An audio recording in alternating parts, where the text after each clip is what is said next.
Bine v-am găsit, dragii mei din Zodia Taur, oriunde v-ați afla. Bine ați venit, bine ați revenit pe canalul meu Tarot Flori de Loto. Numele meu este Nina, pentru cei care nu mă cunosc, și ca de obicei sunt atât de bucuroasă să vă alături la fiecare lectură alături de mine, atât pe dragii mei abonați, cum de asemenea și pe cei care poate sunteți pentru prima oară aici pe canal. Azi, așa cum unii dintre voi deja v-ați obișnuit, voi face o lectură temporală, fără limită de timp, o lectură pe care voi să o puteți urmări oricând doriți sau pur și simplu atunci când apare în viața voastră. Desigur, dragii mei, nu uitați, ca de fiecare dată vă readuc aminte, nu uitați un lucru important, voi vă construiți viitorul. Așa că, dragii mei, vă rog din suflet să luați decât acele mesaje care rezonează cu voi, iar restul lăsați-le să zboare în univers, pentru că, sigur, sunt pentru alte energii care, într-o mai mică sau mai mare măsură, au o legătură cu Zodia Taur. Așa că, dragii mei, toți cei care aveți Soare, Lună, Venus, ascendentul sau oricare alt aspect astral important pentru voi din harta voastră natală și care are legătură cu Zodia Taur, atunci această lectură este de asemenea și pentru voi. Trebuie să mai fac o mică specificație, tocmai ce vom trece prin într-o lună plină importantă, o lună plină în Scorpion, în momentul în care eu fac această lectură, care pe voi, în mod special și încă alte 4 zodii, vă va afecta într-un mod mai special sau mai accentuat această lună plină în Scorpion. Este o lună plină supranumită și luna florilor. Așa că, dragii mei, se pare că această lună plină vă va împinge cumva să vă schimbați atitudinea față de cineva sau față de o anumită situație. Dacă cealaltă persoană sau cealaltă situație se schimbă, atunci și voi vă veți schimba. Unii dintre voi puteți descoperi poate adevăruri la care nu v-ați fi așteptat.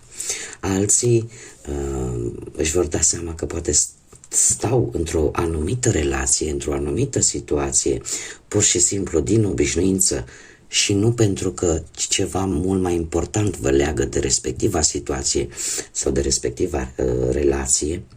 Sau, pentru alții, această lună plină vine cu o energie foarte puternică care poate intra în viața voastră și pe care voi, cu siguranță, nu o veți putea ignora. Și cu această mică introducere, pentru că trebuia să o fac, haideți să vedem ce ne spune acest... am un mesaj aici, ia să vedem. Dragilor, unii dintre voi se pare că vă simțiți prinși ca într-o capcană. Nu vreți să vă asumați o anumită, un anumit compromis. De ce? Vi se pare că dacă l-ați fi acceptat, e ca și cum ați fi devenit o victimă și ați intrat într-o capcană din care posibil să vă fie foarte greu să ieșiți. Un mesaj care mi l-au transmis cărțile într-un mod total aleatoriu. Acum, hai să vedem ce vine pentru dragii mei din Taur în următoarea perioadă.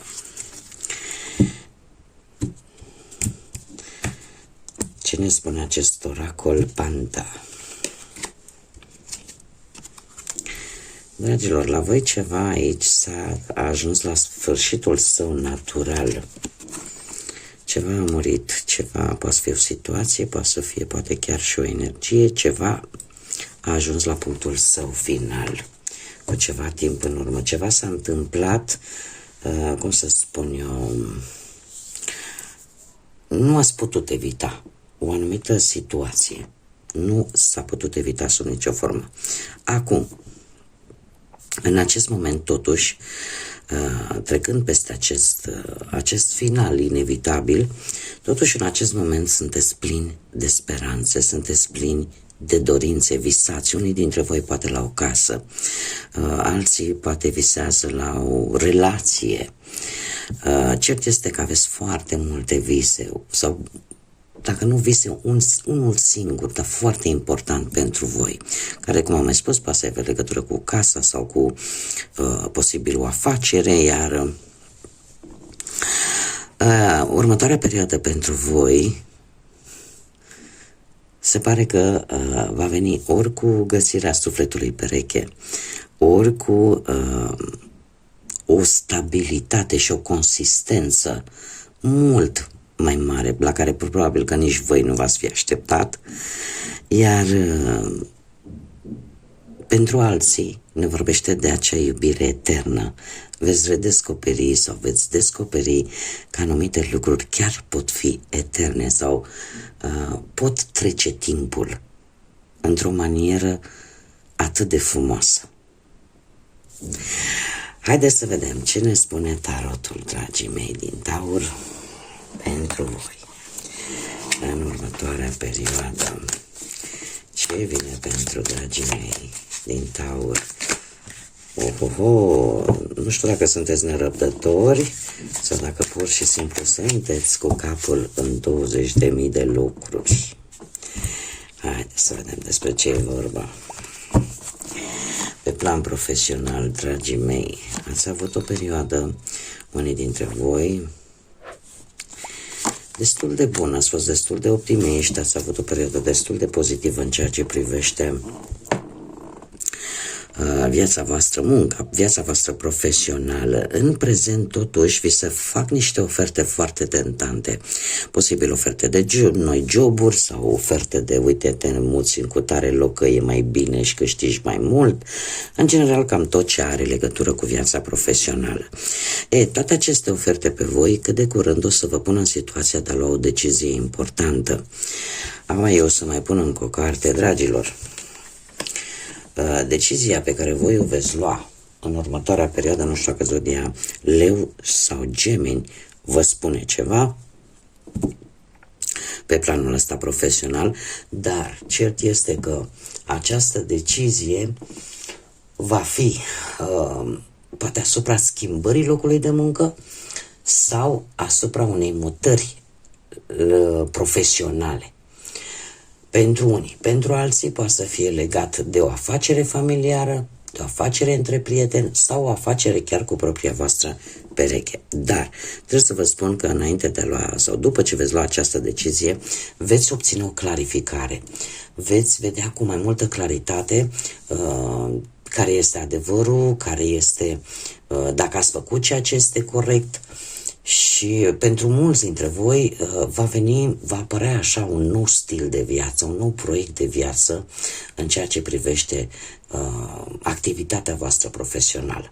E posibil ca unii dintre voi, în urma acestei decizii pe care o veți lua, să începeți o activitate cu totul și cu totul nouă, ceva ce nu are absolut nimic de văzut cu ceea ce voi făceați înainte. Haideți să vedem pe parte financiară. Dragilor, pe parte financiară ați avut ceva conflicte. Mai trebuie să vă spun un lucru. Cred că conflictele astea au venit în urma unor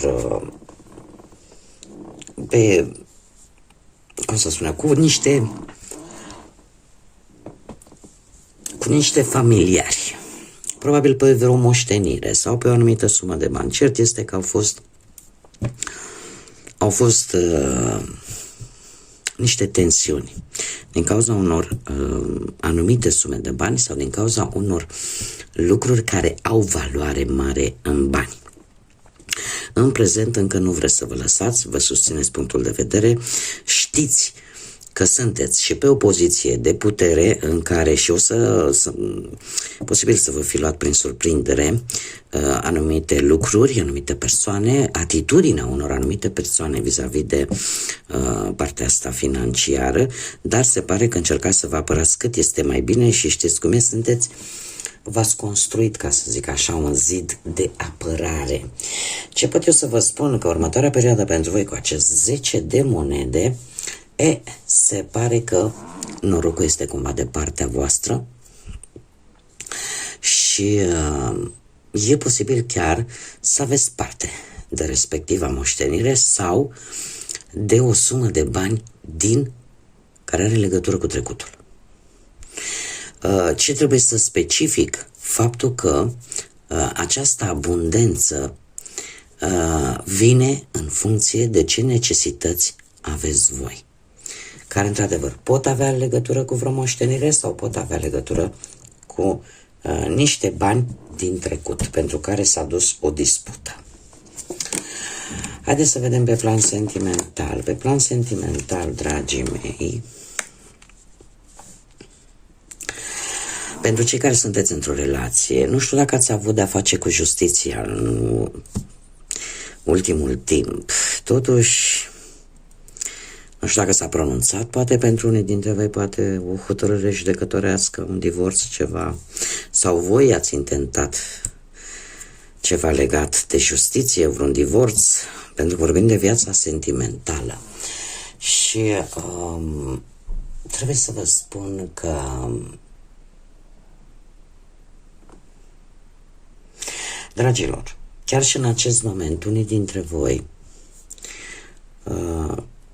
tind să cred că ați avut niște ani în spate, niște ani buni în relație. Și eu nu știu dacă această acțiune va ajunge să fie dusă la bun sfârșit. De ce? Pentru că la voi apare nostalgia.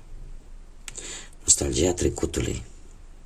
Probabil că mulți dintre voi în acest moment priviți fotografii, înregistrări vechi, mesaje vechi,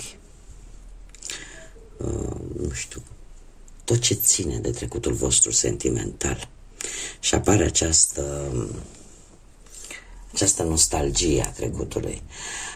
Ce ar mai fi de spus faptul că parcă nu reușiți să vă reorientați către ceva în viitor. Pentru alții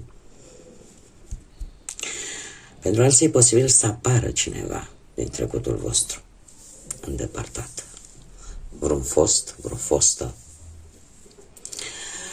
Și asta să vă cam da peste cap planurile.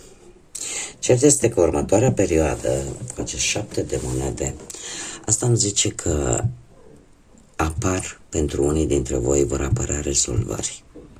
Chiar dacă ați avut probleme în relații. De ce? Pentru că la un moment dat o să vi se pară că ați investit prea mult ca să pierdeți, cum să spun eu, ca să pierdeți acum când voi credeți că le aveți pe toate. Este acest 7 de monede, este un pic, cum să zic eu,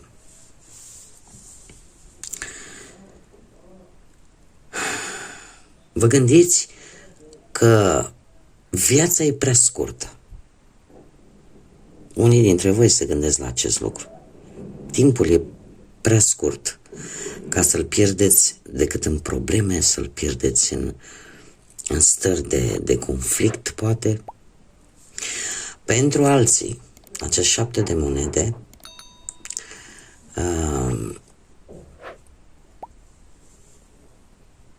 poate să simbolizeze o trezire. O să vă dați seama de fapt ce a mers, ce nu a mers și vă dați seama totuși că chiar dacă există o mică teamă de a nu da greș, teama există, dar cumva parcă ceva rău e pe punctul să se termine. Iar asta pe voi, și voi veți simți lucrul ăsta. Și asta vă face să fiți mai puternici și mai încrezători. Pentru că vă puneți, exact cum am mai spus, vă puneți acea întrebare: domnule, am investit atât de mult și acum să pierd totul? Tocmai de aceea v-am spus că nu știu dacă se va duce la bun sfârșit această acțiune pe care o vedem cu justiție. Acum, aici poate foarte bine să nu fie vorba neapărat de o acțiune în instanță la propriu, da? Și să fie pur și simplu acea stare de a fi echilibrat, acea stare în care vrei ca totul să fie așa cum trebuie în relația voastră. Da? Și să nu apară blocaje. Poate să însemne și acest lucru și restul istoriei continuă așa cum vi l-am povestit. Pentru cei care desigur se regăsesc. Cei care sunteți singuri, viața voastră sentimentală, dragii mei. Hei, se pare că ați petrecut o perioadă destul de singuratici, sau poate v-ați axat mai mult pe studiu, pe ceva important pentru voi, sau pur și simplu ați ales să fiți un pic mai retrași, mai solitari pentru o perioadă de timp. De ce? Pentru că ați simțit nevoia de a vă, nu știu, poate de a vă cunoaște pe voi mai bine, de a vă limpezi gândurile. Totuși, în acest moment, cu acest top de bâte, se pare că ați avut parte de foarte multă comunicare, chiar foarte multă pasiune, aș spune, pentru unii dintre voi. Nu știu, poate că ați trăit, cum să spun eu, o dragoste de foarte scurtă durată, dar în care s-a pus accent decât pe partea fizică și pe atracție. Da, pe pasiune, pe atracție, pe acea chimie. Optul de bâtă, de asemenea, se pare că toată această comunicare rapidă, la distanță posibil, v-a făcut cumva să fiți așa, foarte plini de energie și v-ați simțit pur și simplu liberi. Liberi să faceți ce vreți voi, când vreți voi. Nu a existat un atașament la nivel emoțional, sentimental. Următoarea perioadă, dragilor, următoarea perioadă o să vă pun un pic în dilema. De ce? Avem un doi de monede care îmi vorbește de faptul că e posibil să fiți prinși între două situații sentimentale și să nu știți, dom'le, pe care mă axez, pentru că vor apărea două situații care vă vor atrage atenția și, ca și cum mai spune, știi, parcă aș vrea și cu una și cu cealaltă, dar o să fie un pic mai greu pentru a împăca și una și cealaltă. Doiul de monede este cartea care ne vorbește de echilibru pe toate aspectele vieții, indiferent că sunt ele, după cum bine vedem, sentimentale, și vine cu atenționare, și anume ar trebui să fiți atenți și să acordați o atenție specială pe ce este mai important pentru voi. Să încercați totuși să nu faceți mai multe lucruri odată, iar pentru alții e posibil să vină o schimbare. O schimbare în viața voastră la nivel sentimental care să vă ceară să vă adaptați. Da? Să vă adaptați la noi situații care vin în viața voastră. Haideți să vedem ce ne spune acest oracol astrologic. Un mesaj pentru dragii mei din Taur. S-a întors o carte care ne spune: ultimul pătrar de lună în Berbec. Lucrează prin intermediul a ceea ce tu simți. Care este mesajul acestei cărți? Acela că, după cum bine știm, zodia Berbec este o zodie de foc și faptul că avem ultimul pătrar de lună în Berbec ne vorbește de foarte multă energie, de foarte mult dinamism. Trebuie să vă spun că în momentul în care mesajul în sine lucrează prin intermediul a ceea ce tu simți, este ca și cum ceva te va provoca. Apare o provocare în următoarea perioadă care cumva te va impulsiona să câștigi, în care câștigul va însemna foarte mult pentru voi. Iar asta vă va împinge înainte, vă va da acel dinamism al berbecului, da? Care să vă împingă înainte. Berbecul este o zodie care îi plac provocările, care trăiește pentru provocări și care e capabil să înceapă orice atâta timp cât pentru el apare interesant. E cam ceva de genul ăsta, ceea ce voi veți simți vă va face să mergeți înainte. Haideți să vedem ce ne spune și zarurile astrologice de data aceasta, ce vine pentru dragii mei din Taur. Și avem casa 1, ascendentul, avem zodia Fecioară și soarele, dragii mei. Casa 1 ne vorbește de personalitatea voastră, de cum vă arătați voi lumii, cum vă percepe pe voi lumea. Și de asemenea este guvernată de către zodia Berbec. Deci încă o dată ne apare Berbecul. De asemenea avem zodia Fecioară, deci și planeta, avem soarele. Dragilor, se pare că identitatea voastră, potențialul vostru, puterea voastră,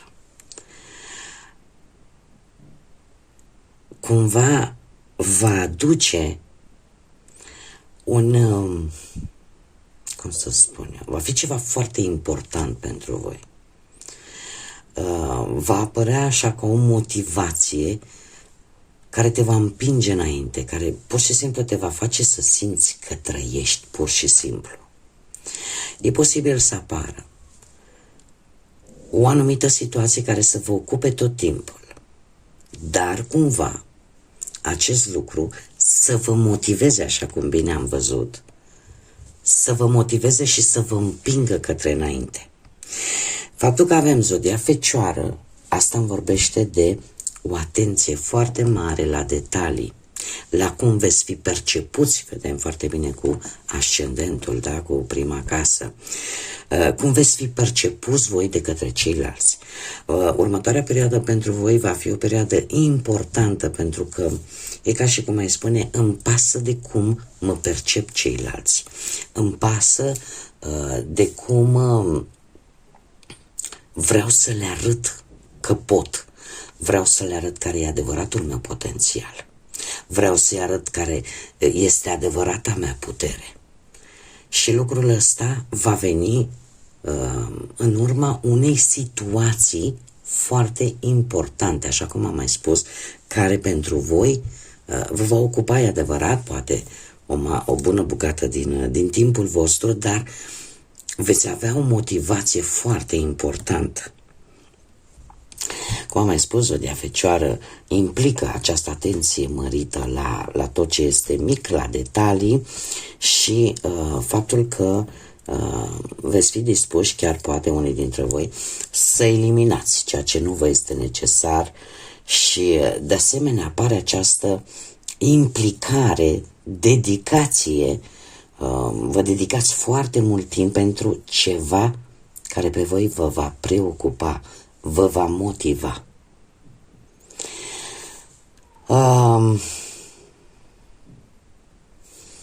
E posibil ca unii dintre voi în următoarea perioadă să fiți un pic mai atenți